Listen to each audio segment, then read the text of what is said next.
I watched Bruce Bochy through San Diego, got to the World Series. What he does with the Giants, seems to have a sixth sense of pressing the right buttons at the right times. The whole thing with your bullpen this year with Wilson and Romo and everybody. Obviously, there's a mental side and there's a game management side, but Bruce Bochy, in Ryan Vogelsong's opinion, is a great manager because of what?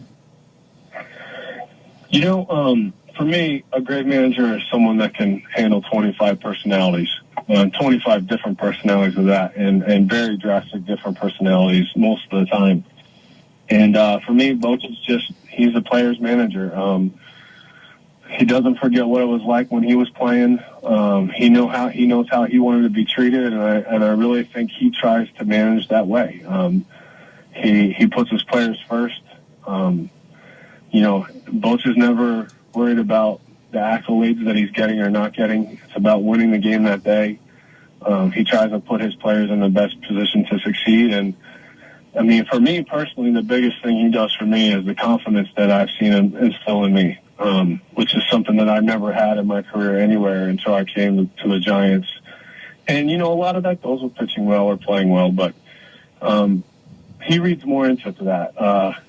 It's nice to have this comfort level with the guy, and you want to play harder for him. You want to die on the field for him that day because he trusts you, and that's kind of where I am with him. And listen, he's been doing it for a long time, and you don't manage that long if you're not good. So he knows what he's doing.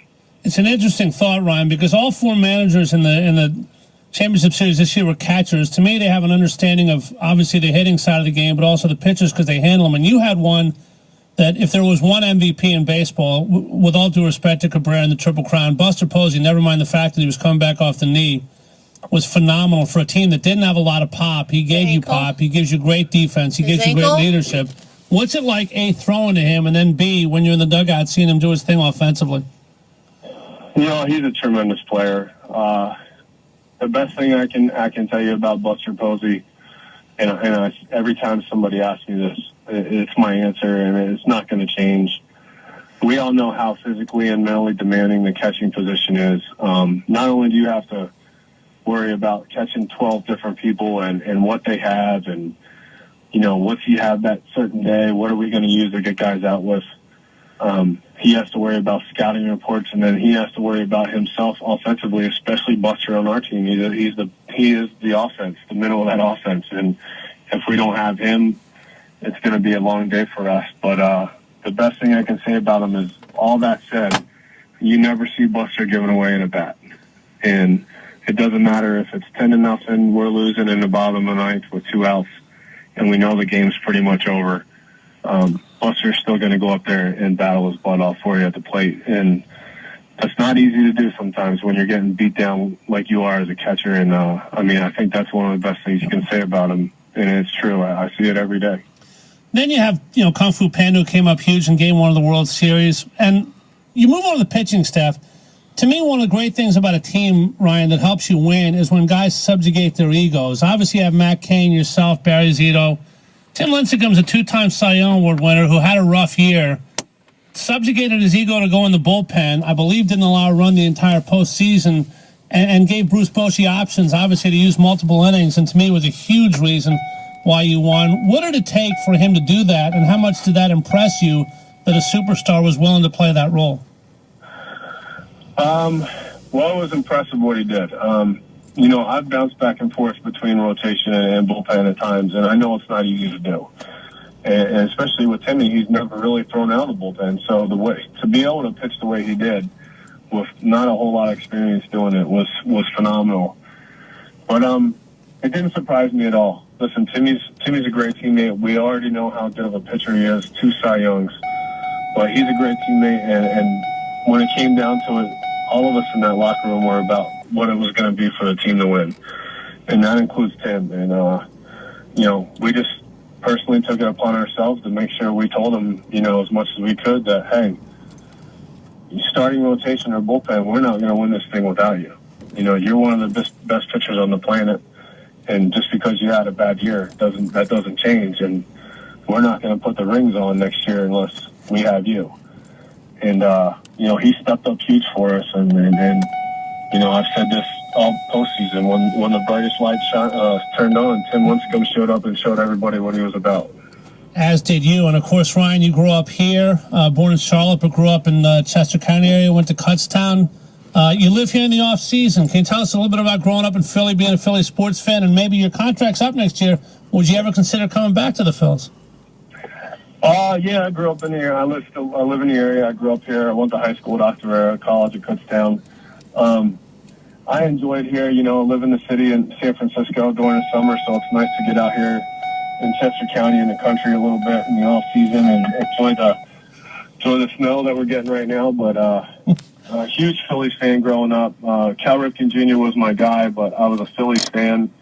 Loved Mike Schmidt, Lenny Dykstra, Cucker, those guys. Always been an Eagles fan, Sixers fan, Flyers fan. So huge Rocky fan. Rocky's still a real person to me.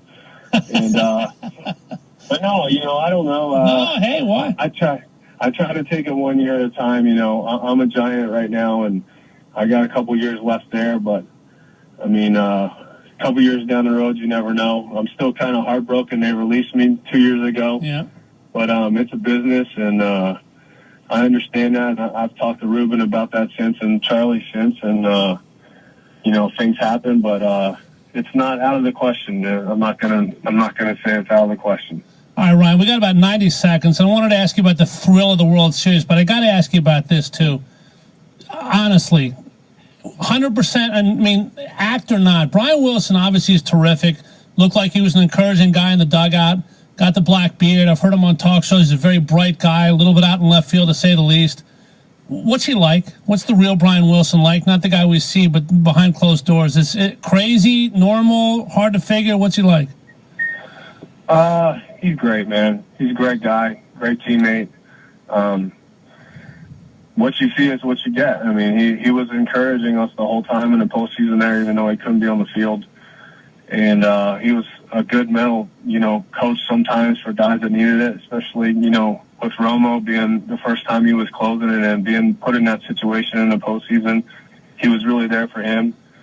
But you're right. He's super intelligent, and that's what makes him witty. And great guy, great teammate, like I said. And one of the nicest things I think you can say about a person is if you would trust your kids with them. And I would definitely trust Wilson to watch my son anytime. So that's about as high as compliment as you can get. So that just tells you how good of a guy I think he is. That's a great point, Ryan. And listen, just congratulations on this year. I saw how happy you were, the culmination of life's dream to win the World Series. You were such a hammer there. You're from the area. To see you do what you did was fantastic, with a great bullpen, a great team. But a local guy makes good. Thank you so much for being here. Enjoy the offseason. Get that ring and wear it proudly. And I look forward to having a great year with the Giants next year. All right. Thanks, man. Thanks for having me. Thank you. Happy New Year, Ryan. All right. You too. Bye-bye. All right, buddy. Ryan Vogelsong, the San Francisco Giants. Nice to see a local boy making good. Had a great year with the Giants. 3-0 with a 1.0 ERA, 1.09 ERA in the postseason. And Mike Angelino, he's going to be winning a ring. Parade must have been fun. Back with you guys.